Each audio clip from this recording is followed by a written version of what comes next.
Newsbroke commentator Francesca Florentini, the comic genius that brought us 5 ways America is already socialist. The rich want to keep you dumb, and not a president, but not yet a dictator, has mastered the art of propaganda in the guise of the vaguely comedic. Florentini brings us a new offering in the ongoing campaign to make forced egalitarianism sound like a trip to Disneyland. Why does socialism sound a lot like Disneyland? Well, today on the Skeptic Tank, we will determine whether or not her arguments meet our rigorous scrutiny, or if it turns out that her claims are just comedy bullshit after all. This is not mind control. Think about it. Socialism, the monster hiding under America's bed. Our chupacabra, our Candyman. Say it 3 times into a mirror and your kid goes to college for free. You keep using the word. I don't think it means what you think it means. Americans are so used to demonizing socialism that most don't really know what it is, or they're shy to admit that they're curious about it. But thanks to a 76-year-old self-described democratic socialist, and now a whole host of candidates running openly as socialists, maybe it's time to understand it. We're looking at some of the biggest myths told about the S word. Well, hey, this is one place where you and I actually agree, for the most part. Americans are used to socialism being demonized, but they're also used to socialism being canonized. Most Americans don't even understand their own system of government. A new poll from the University of Pennsylvania's Annenberg Public Policy Center reveals how shockingly little people know about the most rudimentary elements of the U.S. Constitution. 37% could not name a single right guaranteed by the First Amendment. The First Amendment. Only 1 in 4 can name all 3 branches of government. Make sure that we take back all 3 chambers of Congress, all 3 chambers of government, the presidency, the Senate, and the House. 33% can't name any branch of government. None. Not even one. And this may be why any American would consider socialism a good idea. Socialism is a favorite straw man of the right, used to disparage any candidate that mentions anything that resembles something like generosity, whether it's Barack Obama or Bernie Sanders. Well, let us check the definition of straw man, shall we? You misrepresented someone's argument to make it easier to attack. That's a straw man. Your premise is that any candidate that mentions anything that resembles something like generosity is disparaged by the right as socialism, which is also a hasty generalization and a false equivalence. You've also equated generosity with socialism, which is the use of concentrated government force to control labor and redistribute wealth, not generosity. So let's see, you've presented 2 false equivalencies and a hasty generalization and a straw man to argue a straw man. We've all heard socialism described by the right. You wait in lines for hours, you eat what little nutrients are available, and everyone wears the same thing. Well, the New York Times reports that 21st century socialism icon Venezuela is ravaged by riots and protests over the lack of affordable food, excruciating long lines for basic provisions, soldiers posted outside of bakeries, and angry crowds ransacking grocery stores. The Times also reports in the same article that deaths from malnutrition remained a closely guarded secret by the Venezuelan government. In a 5-month investigation by the New York Times, doctors at 21 public hospitals in 17 states across the country said that their emergency rooms were being overwhelmed by children suffering from severe malnutrition. And as we'll see later on in the video, Venezuela was hailed as the new breed of socialism that was so much different from the failed socialism of the past. And we will also see that it really wasn't any different after all. Seriously though, there are many different definitions of socialism depending on who you ask. And just because a country has socialist policies doesn't mean it's a socialist country. There are degrees of socialism. So let's just start out with a safe Wikipedia description. Socialism is a range of economic and social systems characterized by social ownership and democratic control of the means of production. That sounds pretty harmless, and yet, of course, that's what a collectively edited, non-profit, free encyclopedia would say, and look how that turned out. Oh, pretty good. Okay. Oh, sure. That sounds pretty harmless, at least until we carefully consider the terminology used in this definition. Let's ask Wikipedia to define the means of production. The means of production are the physical, non-financial inputs used in the production of economic value. These include raw materials, facilities, machinery, and tools used in the production of goods and services. The social means of production are capital goods and assets that require organized collective labor efforts as opposed to individual efforts to operate. The efforts of the people, of labor, of you the worker, are subject to democratic and social control of your efforts. Well, cool. So you and all your friends get together and take over a company. And all of you have equal say in all of the operations of that company, and no matter how much education, talent, skill, or lack of it that any of you has, your compensation is decided by a 51 to 49% vote, basically. So you do away with experts in management, finance, PR, marketing, and of course the greedy executives, and turn over all operations to the workers. What could go wrong? 99.7% of businesses in America are small businesses. The remaining 0.93% are medium-sized and large corporations.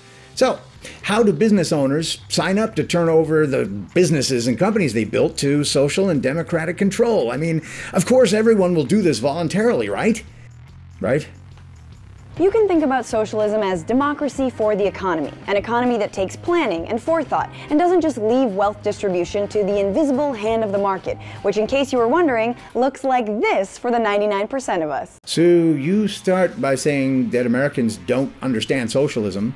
You imply through logical fallacies that the right in general, which makes up about half of the country, are idiots and they're greedy and not generous. I've demonstrated that more than a third of the people of the country don't understand their own government, but these are the same people that should be put in charge of the planning and forethought of the economy? What could go wrong? And yet, instead of having an honest conversation about what a more democratic economy could look like in a country with the worst income inequality since before the Great Depression, we hear this. Listen up, all you Bernie Sanders supporters. We'll say it again. Socialism doesn't work. Socialism keeps failing. This is Socialism 101. We've seen it fail over and over again. It's failing now because of problems inherent to socialism. Myth number one, socialism's been attempted and failed. But has it truly? Critics point to examples of leaders who took a twisted version of Marxism. A twisted version of Marxism? And implemented it to the extreme, like Pol Pot of Cambodia or Stalin's Soviet Union. But those are better examples of totalitarianism than anything else. These are examples of the failures of Marxism to recognize human nature. Marxism doesn't need to be twisted to create power-mad sociopathic murderers like Stalin. The Soviet Union wasn't actually socialist. He says Russia called itself that to trick those sympathetic to socialism, and the US did the same to make people more afraid of socialism. Let us have a look at an example of socialism that failed right here on American shores, well before there was such a thing as greedy capitalists. We all know the story of the Mayflower and the pilgrims that sought to create a colony here in the New World. Well, the untold story is that the system colonists created to get their food, clothing, drink, and provisions was from the colony's common stock, and all goods and profits earned by the colonists would go into the common stock until they were divided. The Pilgrims accepted the socialist principle, from each according to his ability, to each according to his need. Each person was to place his production into the common warehouse and receive back, through the governor, only what he needed for himself or his family. The surplus was then to be divided equally along with the houses, lands, and chattels. This is the very essence of Marxism. Now, the Pilgrims wanted their own lands and homes to work for their own self-interests. This is human nature, but their charter wouldn't allow it. The colony's first governor, William Bradford, wrote that its socialist philosophy slowed growth. Young men resented working for the benefit of other men's wives and children without compensation. Healthy men who worked thought it was unjust that they received no more food than the weak men who could not work. Wives resented doing the household chores for other men. In 1623, Governor Bradford wrote that in order to avoid famine, they had to abandon socialism, that they should set corn, every man for his own, and in that regard trust to themselves, in all other things to go on the general way as before, and so assign to every family a parcel of land. Socialism failed because of, well, problems inherent with socialism. Also, why judge an ideology on its most extreme examples? That's like judging a love of baseball by the Red Sox fan who carved Red Sox into his forehead with a broken Miller Lite. Okay, I have an idea. Let's put him in charge of planning the economy. Yes, Venezuela is going through an insane political crisis right now, but it's not clear that that crisis has anything to do with their socialist policies. And since that would take another 10 minutes to break down, instead, we threw a couple of links to articles below for you to read. Yes, read. A political crisis that's not clear. Well, yes, it's actually quite clear that the collapse is directly the result of their socialist policies. And the very article, just one, that you shared below for us to read, yes, read, details what destroyed the economy was putting their nationalized oil money into social programs, which dramatically reduced, then hyper-expanded their poverty when the prices of oil dropped to historic lows. Whoops! So much for putting the average Joe in charge of the means of production. Putting working people in control of managing the country's oil-driven economy didn't work so well either, did it? And how about Cuba? Has socialism failed there? Cuba is not a democracy, for sure, but it also has the highest literacy rate in all of Latin America, not to mention free healthcare and free higher education. Cuba is not a democracy for sure, but they have the highest literacy rate in Latin America and free healthcare? That is your argument for their success? You know, I always thought that people advocating for socialism placed the highest value on the one person, one vote ideal of voting rights for all. Well, yeah, but look, free healthcare, and we can read all of the government-approved propaganda. I mean literature that we're allowed to, sometimes. The people that provide their labor for the good of the collective must be healthy, or they cannot produce for the good of the collective. Maybe their healthcare is not so much about generosity as it is about keeping people at their shovels. As it turns out, of all of the socialist dictatorships in the world, Cuba is the only one with a high rate of literacy. Another myth we hear is that socialism is too expensive. But too expensive for who? In France, the government covers all or pays back at least 70% of healthcare costs, which meant a lot when this couple had twins. Even though the boys were delivered by cesarean section and Nomi spent 9 days in a private room, leaving the hospital they paid 19 euros. 19 euros!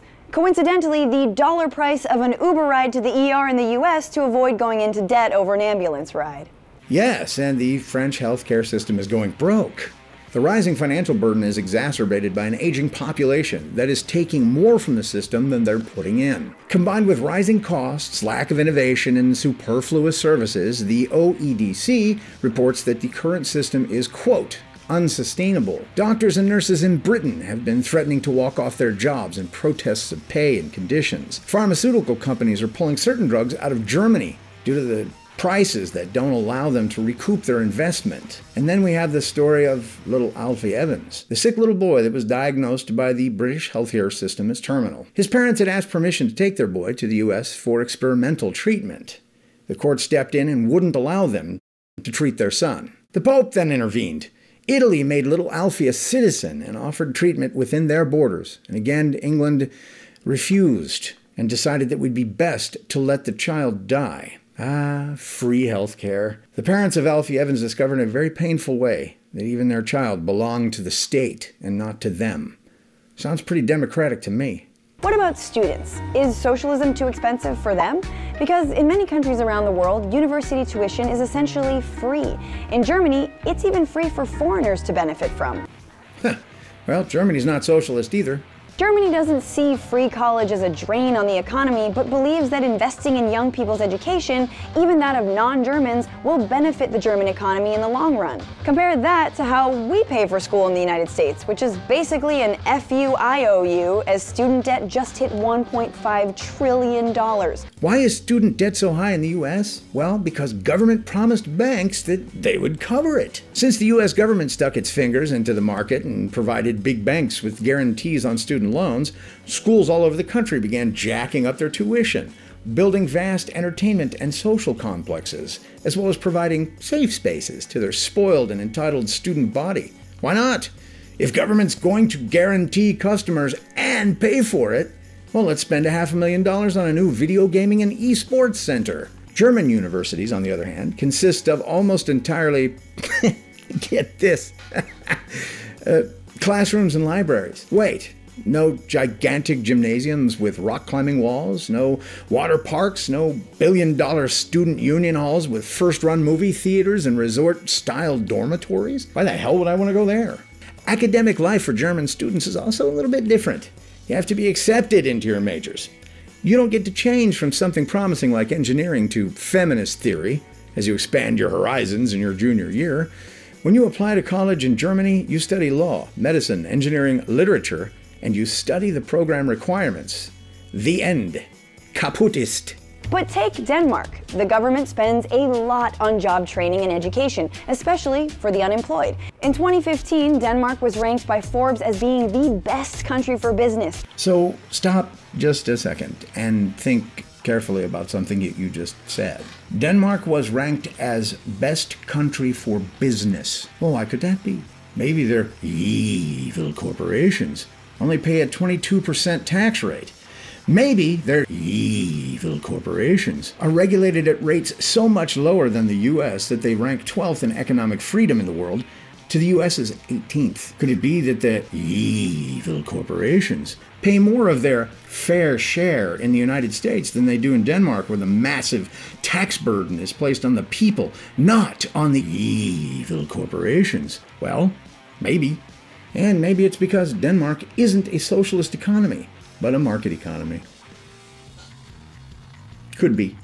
Well, first of all, Denmark has been governed by a conservative government now for many, many years, so it's not a social democratic country anymore. And is consistently ranked as the happiest country on earth. There are 5 million Danes and are 99% homogeneous. Their culture is not diverse. Their ethnicity is not diverse. They're happy because for the past 900 years or so, they have shared in the same cultural norms, political ideals, and religious beliefs. There's a trust for one another and a sense of cultural cohesion that provides for a foundation of social harmony, love of their country, each other, and culture above all else. You know, nationalism. The U.S., on the other hand, is a melting pot where diversity is our strength, which means that the people from so many different culture, ethnic, and religious backgrounds are trying to find some common ground and balance in how the country should be run, an issue that none of the Scandinavian countries have. Another myth about socialism is that it requires big government, and that government is not democratic. But look at Norway, a country whose economic model has been called a 21st century version of socialism. Hey, cool! Venezuela was hailed as 21st century socialism too.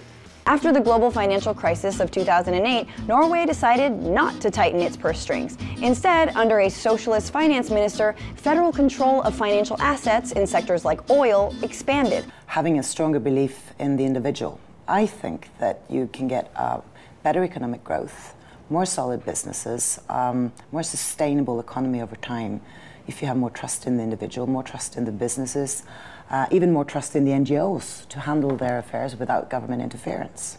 And the government directed that money into their sovereign wealth fund, or national bank, which is part of the reason Norwegians enjoy benefits like universal health care. We need to make a serious health reform because we have a state monopoly healthcare system, and it's not very efficient run. It's very expensive. And we do have almost 250,000 people waiting to get an operation, which means that they're unable to work. And in every other part of the society where we actually make markets work, they do make things work better, prices are cut, and the customer or the consumer is more happy.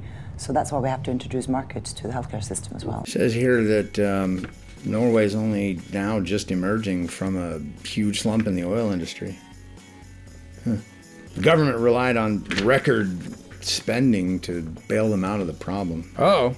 Prime Minister is really worried about harvesting a natural resource that isn't sustainable. I guess they can't figure out how to end their addiction to oil spending. Interesting. They've invested their oil wealth in stocks, research and development, lots of money in private companies. Yeah, it's an economy driven by oil. You know, capitalism.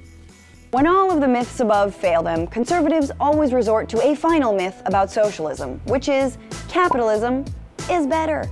In the history of the planet, there has never been an economic system has created the innovation and enterprise that has expanded the health, wealth, and quality of life of the average person, like capitalism has. Now, I don't know if there's a better system or not, but I am sure that like any other tool, people can choose to use it for good or evil. But the difference is capitalism cannot be inherently evil, because it requires that all parties involved in a transaction are consenting to the terms of the transaction.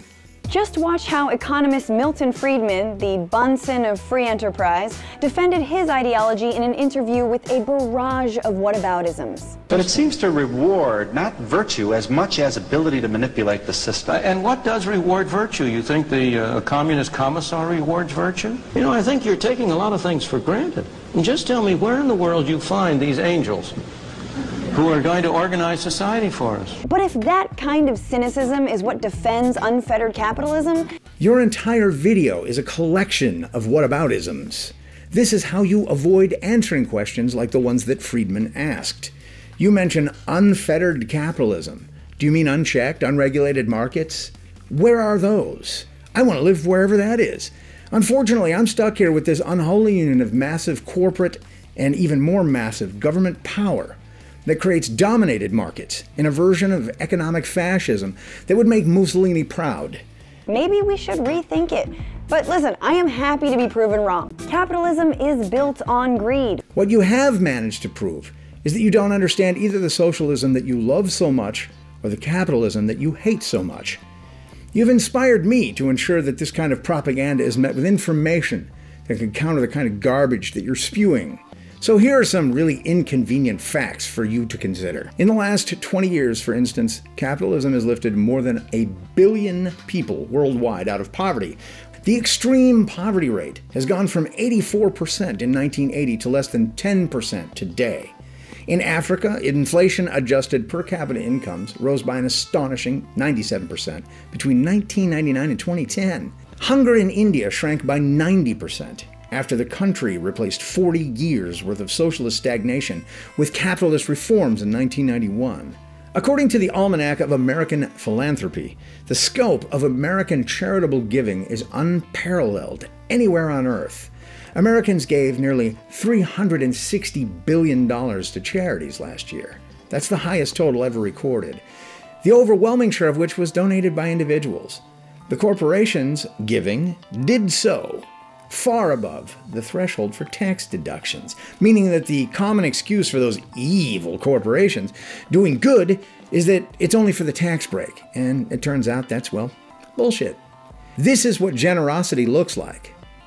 Oh, and by the way, none of the countries that you name here even crack the top 10 in that list. Every economic system in the world has tools that work well, some that don't, and some that are abused.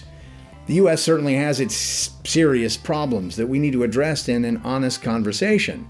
And at the top of that list of things to address would be collusion between our corrupt parties. And I mean both of them. And the corporate power that seeks to change the rules for themselves without our consent. Our system is not built on greed, but self-interest, and there is a difference. Self-interest is what prevents me from needing you to take care of me, but provides me with the resources and the freedom to help you if you need it.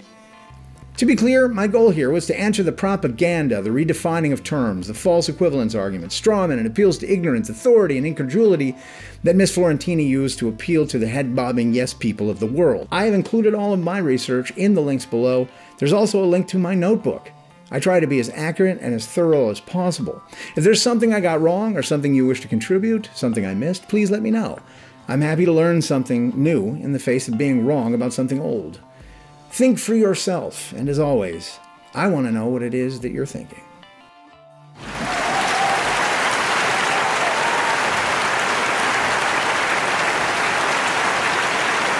Asshole!